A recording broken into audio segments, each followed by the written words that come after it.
राहुल रॉय ने एक भी नियम नहीं माना और उसके साथ क्या हुआ ये हमें पहले पार्ट में पता चल गया।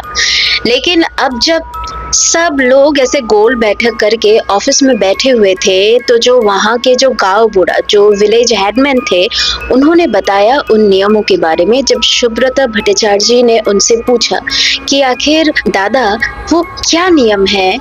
जिसे हमें मान कर चलना चाहिए, तब जो हेडमैन है, जो गांव बूढ़ा है, उन्होंने बोला कि देखो, यहाँ के कुछ बहुत ही सरल नियम है लेकिन मानना बहुत कठिन है। सबसे पहला नियम,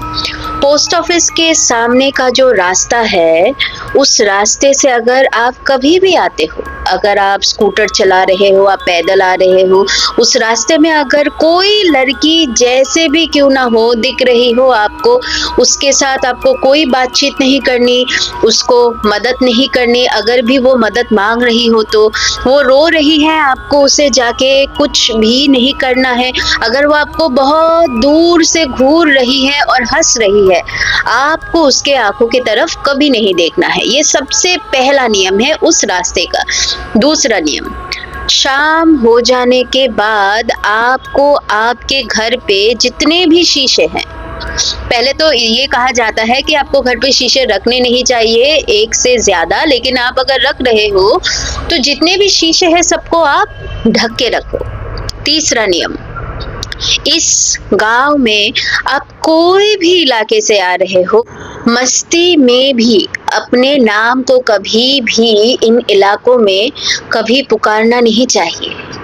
क्योंकि ऐसा कहा जाता है कि अगर आप पुकारते हो तो आपके पीछे आपके नाम को फिर से पुकारने के लिए किसी लड़की की आवाज सुनाई देती है। हमें पता है कि वो जो लड़की है वो इंसान तो नहीं है और उसके साथ जो भी हुआ वो बहुत ज्यादा गलत हुआ, लेकिन